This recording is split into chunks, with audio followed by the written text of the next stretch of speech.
On today's show, details of the Dark Below are here. Now, it's time to discuss.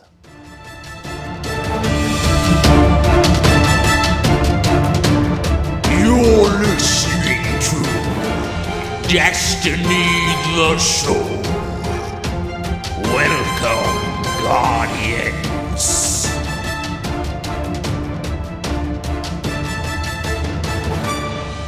Hello there, Ditty. How was your week?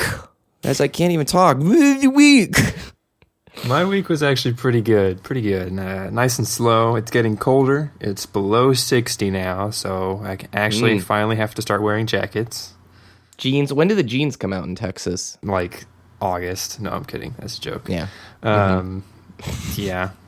October-ish. Do you like jeans, or are you more of a shorts person? I actually prefer jeans. I don't like shorts, but, I can't wear jeans in the summertime. No. Same thing. 2 months out of the year, when, I've gotten enough sun and I'm not all, winter nerd, I like shorts. But when it's, September, I'm already, retreating into that winter nerd sort of, I'm going to be inside a whole lot more kind of thing. Well, jeans are just so easy. They go with anything. And they look great. Right? And they look great. They're fine. They look great. You get a good pair. Yeah. What'd you play this week? I played a lot of Destiny still. I started learning some farming routes for the upgrade materials. I got helium filaments, and I just started relic iron right before I got on the computer today. And I am almost level 27. Almost. Yee! Almost there, dude. See, I'm did you play League? A little bit, yes. A little bit. So how were Worlds? Did you enjoy? Good. Worlds was good. The harrowing event for League of Legends, they had 6v6 on the Twisted Treeline map, so it's just total chaos. Mm-hmm. So that was tons of fun. Oh my gosh, that would be nuts. When's the new visual update coming? I don't know. Probably at the beginning of the year or in December. One of the two. Right before the season starts, probably, yes? Yes. Well, that's pretty cool. Dude, tomorrow Kada comes out. I love the nickname for this year's Call of Duty. Kada! Advanced Warfare. I haven't seen anything about this one. I hear it's getting mixed reviews. Yeah.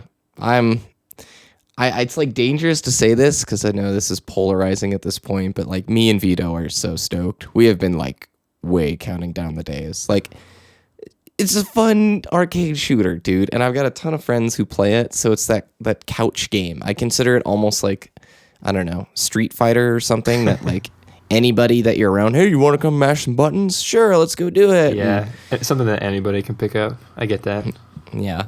And then I played Destiny this week. I got an exotic bounty for Invective, the shotgun. Well, that was the one I chose. It gives you 3 options. I passed on Thorn, the hand cannon. Isn't Thorn the hand cannon? Yeah, Thorn is the one that I'm still doing. I got past all the void damage. I finally, oh man, it was torture. I streamed over the weekend, or on Friday at least, and my frustration came through, and I'm just I just need to step back and take a break. But yesterday I sat down and I grinded out those last 300 points of void damage, so nice. All I have to do is I have to beat a certain enemy in the Summoning Pit Strike on level 26 difficulty with the Epic modifier. Jeez. And do you have to wait because you can't turn those modifiers on? No. So what you do is once you get to that point in the bounty, it unlocks the level 26 version of the Summoning Pit Strike. And I think you can only do it for the duration of the bounty, right? And it's in the last room of the strike where Fogoth is. And on the third wave of enemies, there's a certain enemy, Zyor, that you have to kill. And that's cool. I have to get there. And the epic modifier makes it so that they're super aggressive and they don't flinch from massive damage. And they're heavily shielded. So they're just going to charge you, man. Yeah, so the wizards have a solar shield and the knights have an arc shield, and I'm just come on, guys. It's difficult, and I don't have friends who can help me complete it, so I have to do it solo, so it's just increasingly difficult. How many parts of the bounty were there? 5, I think. 5 stages? Oh my gosh. See, I'm only on stage 1, which is like complete 5 strikes without dying. Yeah. I just got like gypped into the Nexus like almost at the end, so I lucked out. But we got news, dude. The Dark Below, the first DLC coming for Destiny. We got basically all the details regarding it, the release date, and more coming up in the news.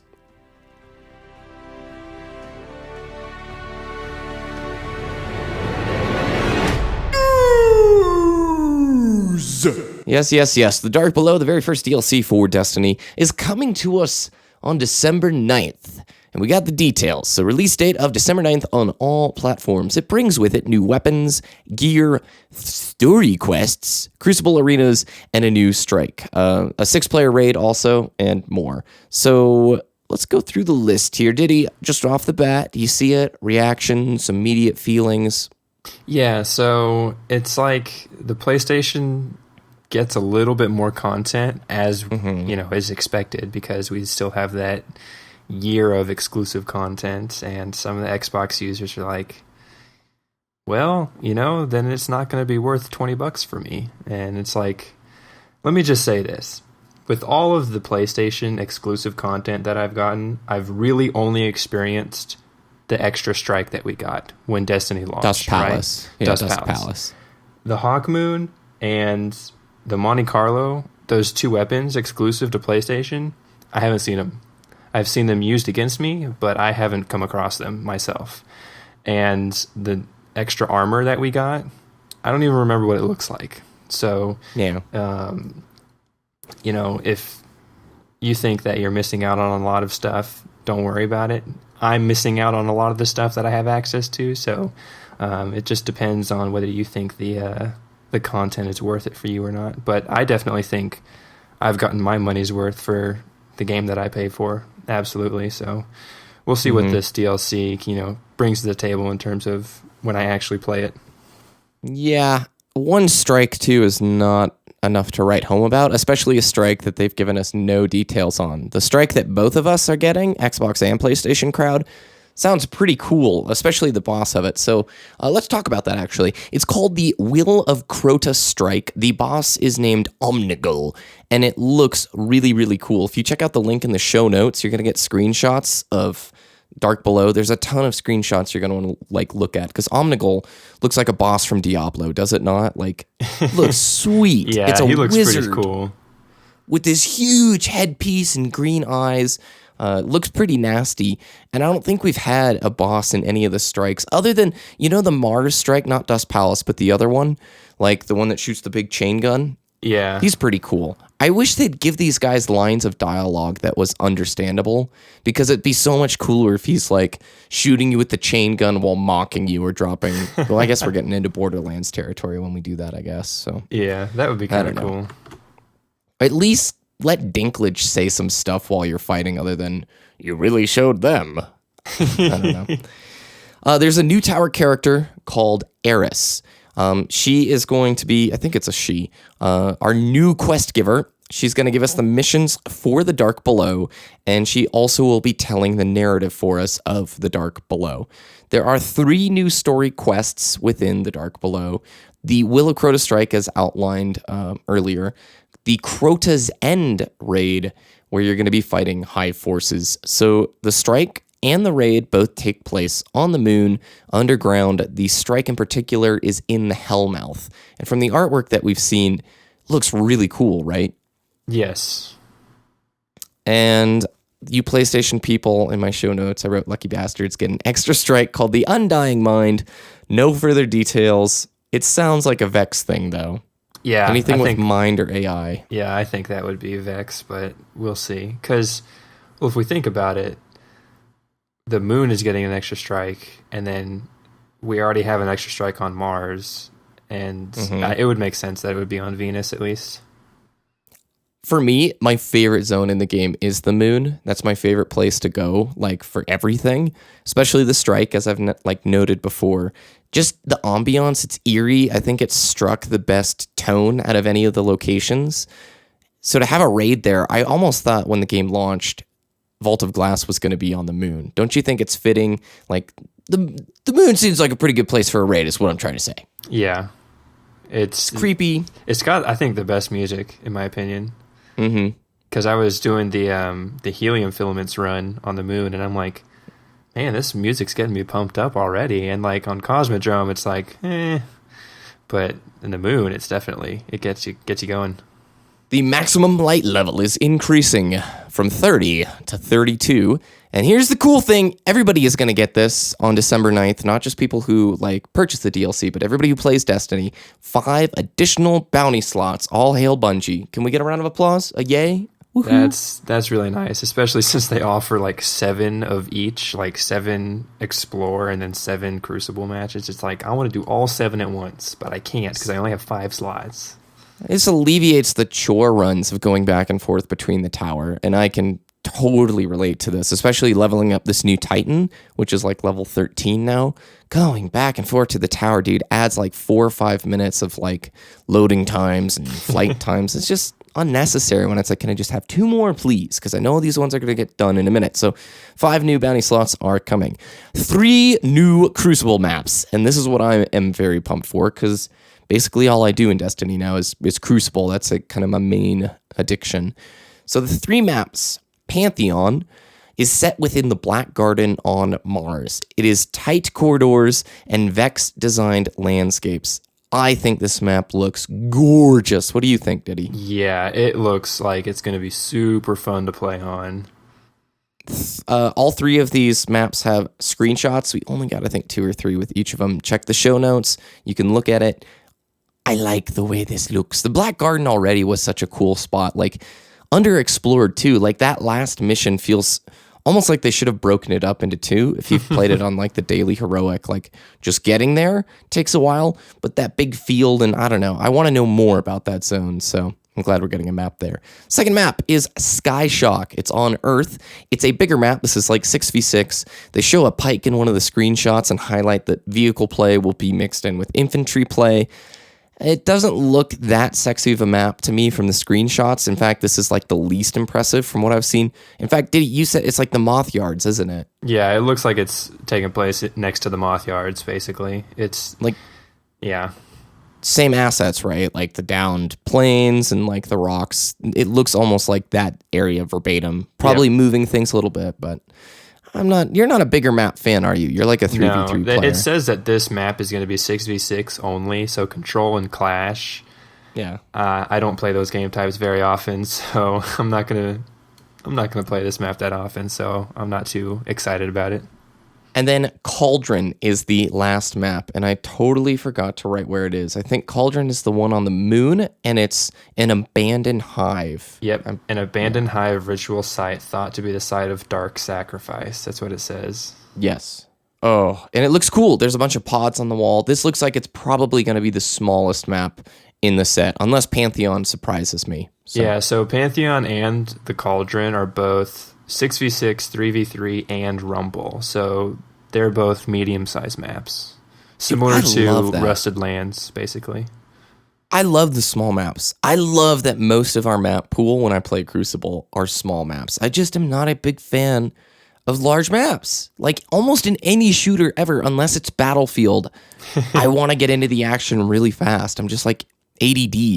I mean, you probably feel the same way. You only play Rumble and what is the 3v3 Clash? Skirmish. Skirmish. And I like the bigger maps. They just don't feel like an arena shooter anymore to me. And I really like arena style shooters. So like Pantheon and Cauldron are going to be the maps for me, definitely.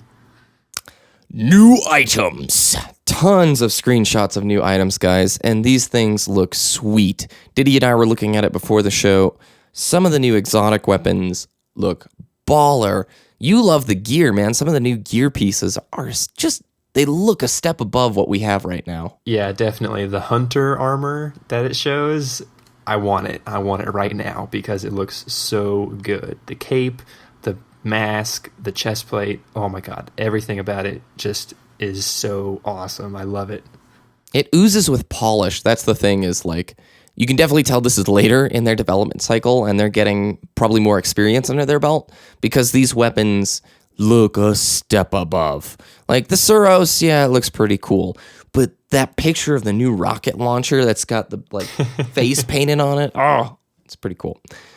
So yeah, that's basically what you're getting. There was an interview with Harold Ryan, the president of Bungie, this week. We've got that linked here. I just want to hit the high points really because he exposed a little bit more details as to specifics. At the same time, he pulled the typical Bungie anytime they asked him about, well, are there new modes coming, or are we going to get voice chat or raid matchmaking soon? He says, we don't know when. We're testing things inside. Quit asking us things. It's super, super secret, and we're going to make sure it's the best evolutionary experience ever. The world never stops developing. That kind of stuff. So, yeah. Story missions will have a different structure than the core game. They are sort of making the 3 missions, from what it sounds like, in Dark Below to be a reaction to fan feedback. Here's a quote. We're taking a different approach to the story in this one, so it's going to be driven in a very interesting way for players, as you meet with Eris in the tower and follow her guidance through the story. He compares the new story missions, end quote, obviously, he compares the new story missions to the Thorn exotic quest line, and talks about how the adventures you have with Eris are going to be probably multi-stage. That's what I got out of it. When he compared it to the Thorn quest line, like what you're on, Ditty, that's a 5-part thing, yes? Yes. So these 3 missions are probably going to have multiple layers to it. So I kind of want to try and explain what the Thorn exotic questline means. As you do the bounty, it has little descriptions of what Thorn is, and it was used to like slay the light. Well, in the bounty, when I'm doing the void damage, it is I have to charge the hand cannon with the light of dead guardians. So it's like an evil weapon at that point, right? And then once you get all of the void damage by killing all the light of the guardians, you have to take it to the speaker to purify it with the light of your guardian, I guess, which kind of seems contradictory, but it kind of, gives it that little storyline, that depth, Lore, yeah, your weapon has a narrative to it, and you're giving it personality. Yeah, exactly. And then the last part, I have to go kill this certain enemy. So, like, now that I've purified the evil weapon, I have to go slay the darkness with it. So cool. There's like a storyline to it. That's my attempt. I don't know. It made sense. I've got a follow-up quote here from Harold Ryan. What you'll see in this expansion is going to be a very different approach to telling a new story to players than the thematically driven story from the original launch of the game. It's going to feel much more loot-driven and story-driven, in that it's going to feel faster-paced, with more action as you go through it, and with exposition. The important thing about Eris is this story is going to be her story, and she's going to send you on a mission that's a lot of fun. Now, I wrote weird in the show notes here because it sounds like they're taking a totally different approach in regards to the feedback, the negative critique of the story. But at the same time, when he says here, it's going to feel much more loot-driven and story-driven. What does that mean? Those two things clash for me, because loot in this game right now is the absence of story. It's like, go do tedious stuff. Yeah, it almost seems like the loot you get through the stories has like a part in the story, kind of like what he was saying, the Thorn quest line. The Thorn as a weapon has a story behind it, right? And so each of the story missions and the loot that you get from those story missions are going to coincide. That's what it seems like to me. Yeah. So that's my take on that. I'm betting those 3 missions that we're going to get are 3 multi-staged quest lines. So they're probably 4 or 5 parts, right? In between the different parts, or as you're completing it, Eris is going to give you backstory on the Hive, because this is totally centered on the moon. Like the raid, you kill Crota. Okay, we've been set up for this whole arc. You're going to get backstory, probably some cinematics or some things like what we saw with the Reef. I'm imagining that is going to be in Dark Below. Now, I could be totally wrong, but it sounds like they are going with a different approach from this. There are no new vehicles, that was asked. The new raid obviously is set in the Hellmouth. Not talking about House of Wolves at all. The guy who was doing this interview was really pokey and proddy about that, and it was shut down. We're not talking about House of Wolves yet. There was also a response about the assets being in the game already. The interviewer was kind of being, I don't want to say a jerk, but he did not shy away from being like, people are mad that DLC areas are in the game already. Your response to this, Harold?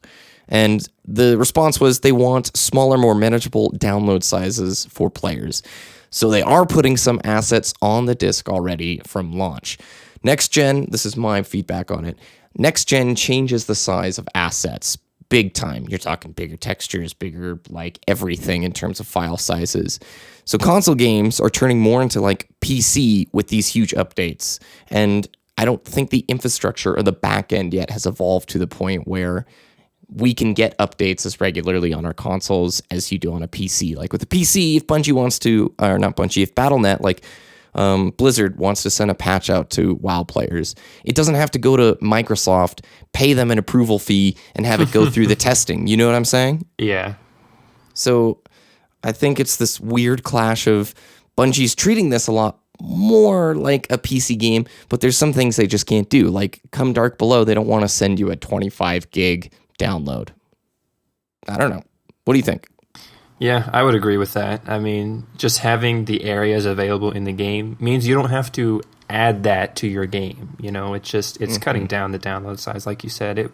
In my mind, it makes sense. And if people say, well, that's just an excuse for leaving this stuff in the game and not providing it to us at launch, whatever. Yeah, we'll never be able to win against that crowd, dude. Yeah. I've seen it like Street Fighter, Cross Tekken. It had the DLC characters on the disc, finished and everything, just waiting for the code to get unlocked. And you still had a bunch of players who love the game, who love Capcom, paid the money and did it. At the same time, you have other players who are like, Capcom, you suck. I'm done with you, and I'm done with Street Fighter.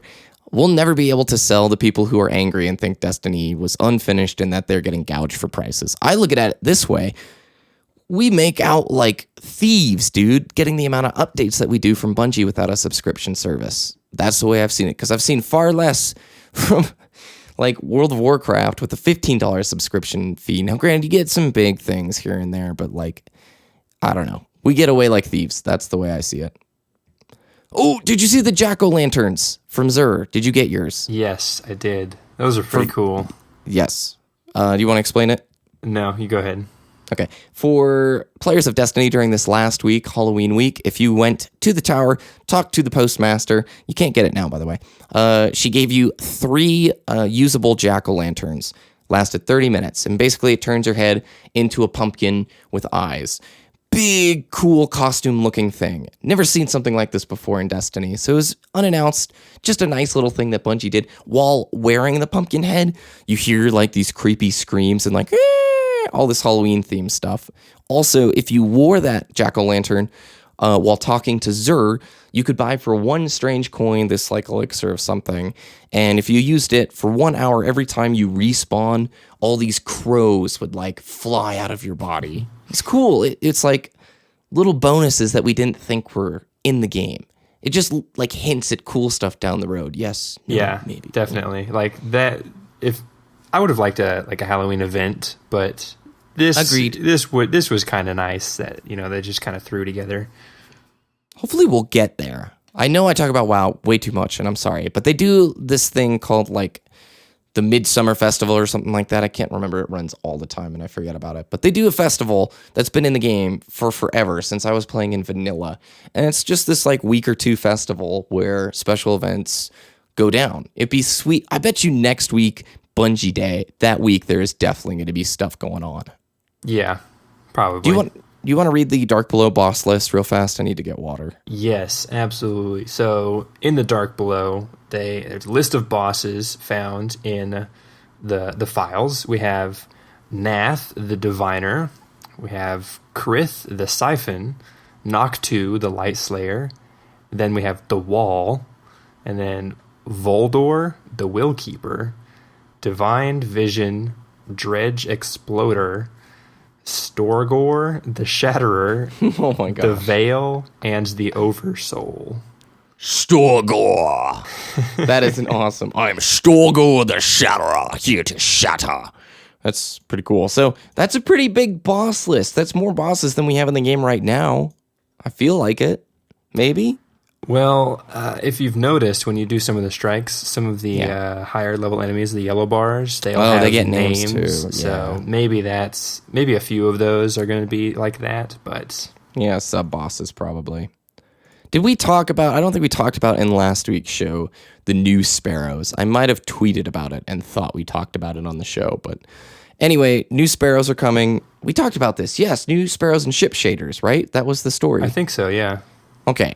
Well, those new sparrows are coming in the Dark Below. They're not for Halloween. People thought they were for Halloween. But the ship shaders are coming. And there is screen capture stuff of that. So if you look at the links on the show notes, you should. It looks cool. Did you see this? I'm trying to... Yeah, it is. It's under... See the Ultimate Exotics link? Yes. It's on that one. And it's a two-tone ship. So it's got different colors on different areas. And that brings us to that Ultimate Exotics link. Did you look at this, Ditty? Oh, yeah. This is awesome.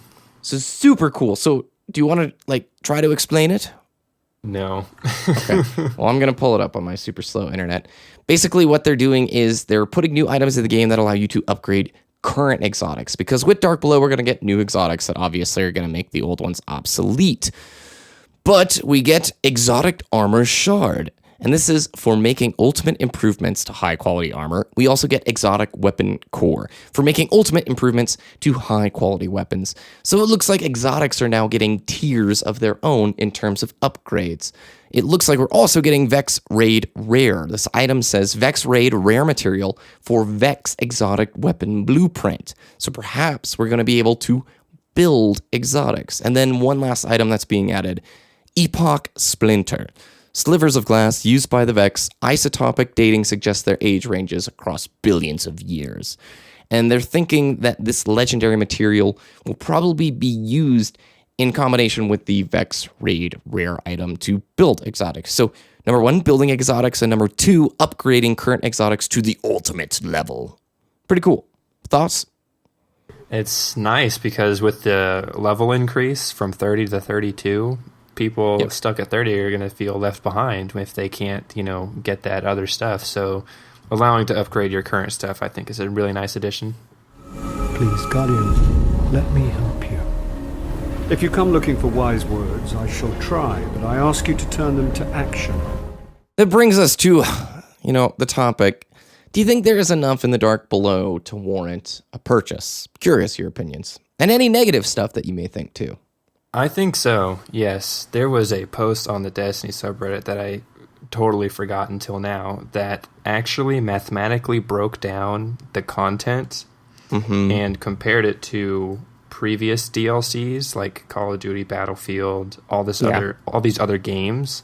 Yeah. And it actually worked out to be around the same, or the right price, the correct price. It's like an industry standard to provide this much content for this much money. And he says, I'm going to break down the Xbox users because we know that the PlayStation users are getting more content.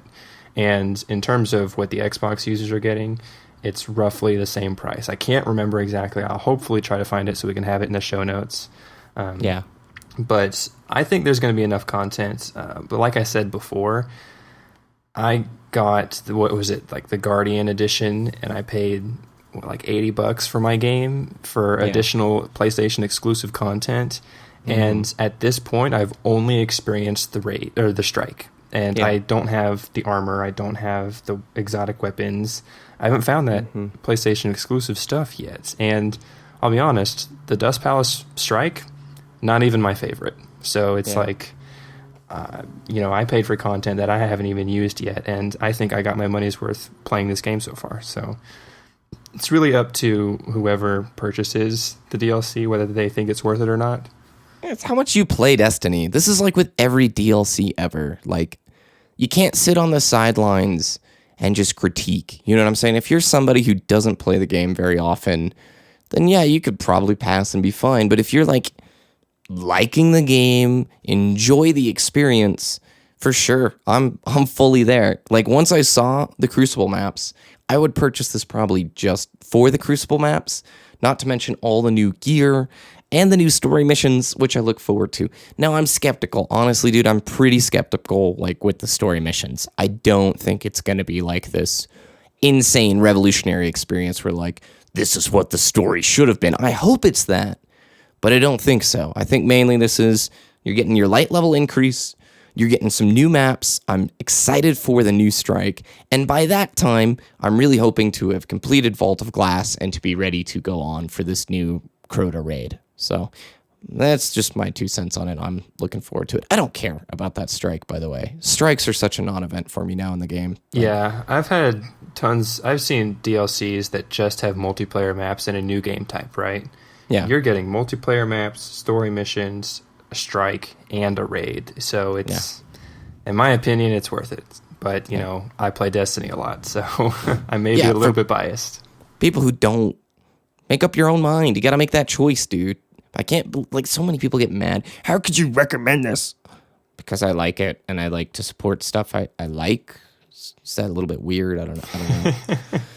It came from Twitter! It came from Twitter! A little bit light on the tweets this week. Our first one from Drew Pancake saying, great show, guys. My prediction about penalties, or rather rewards, for not leaving the Iron Banner was like half right. And then he says, maybe. I also predict you will mention this conversation on the next DTS. It's because he can see the future, guys, if you don't follow that very well. Sassy tweeted us because he's been streaming. Sassy is an Australian Destiny player as well as a really good Halo player. He was part of the raiding group that initially had the world record for the Vault of Glass raid. I don't think they have the speed record, like the fastest complete anymore, but they still run that raid to death, dude. They're very efficient at it. So he tweeted us his stream link, and it's going to be in the show notes if you guys want to check out somebody. I don't know if he's streaming more. I'll have to ask first. Yeah, he's trying to. After I streamed on Friday, he started up his stream. He's got like every exotic weapon in the game. Yeah. It's ridiculous. Yeah. I'm like, I'm jealous. I'm jelly, mad jelly.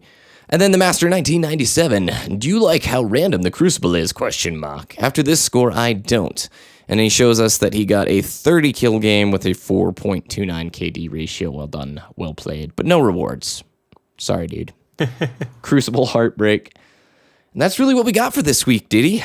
I'm pretty excited. How about you? I'm sad that you didn't mention the tweet that I posted. Where's your tweet? It's the best Destiny website ever. Is zurinthetower.com. I'm going right. No. And it's just like this one picture, and it just says yes or no if he's in the tower or not. I love the internet some days. Some days. Oh, what's our bounty this week, dude? The return of the bounty. Oh, man. Solo this week's Nightfall and sent us the mission end screen picture. Do you like my really poorly written sentence? Yes, absolutely. And when we say this week's Nightfall, we mean this week's Nightfall. So, yes. We're recording this on Sunday, guys. We don't know what this week's Nightfall is going to be, but the show comes out on Tuesday, so the new Nightfall should be there. So, of the week of November 4th until November 11th, this bounty is active. Yeah. If you send it past that point, no Hall of Fame for you. They need to send the, when the countdown timer of the mission is going, right? Because then we can see the things that are turned on. Because I thought if I just did the score screen at the end, we don't see the multiplier or whatever things, the modifiers. If it's like during the 30 seconds before the score screen, I think you still see the modifiers so we can ensure it's Nightfall, right? Yeah, so right as you complete the strike, pull up your ghost like you're going to go to the tower so we can see the modifiers and the countdown timer. Yeah, thank you. Thank you for, Where can people find your content, Ditty? Twitch.tv/Ditty_ and then twitter.com/whooshness with 3 O's. Gonna be streaming some more? Absolutely. I'll also be posting weekly heroic solo strike walkthroughs. Nice. Dude, Master Chief Collection. We're like a week away. I'm excited. Mm-hmm. Visit the show at destinytheshow.com. Send us an email, destinytheshow@gmail.com. Tweet us at destinytheshow on Twitter. You can follow me at bbkdragoon. Join the Destiny the Show clan. Did I cover it all? I think I did. That's it. Have a great week, guys. Thanks for listening. We'll see you next time.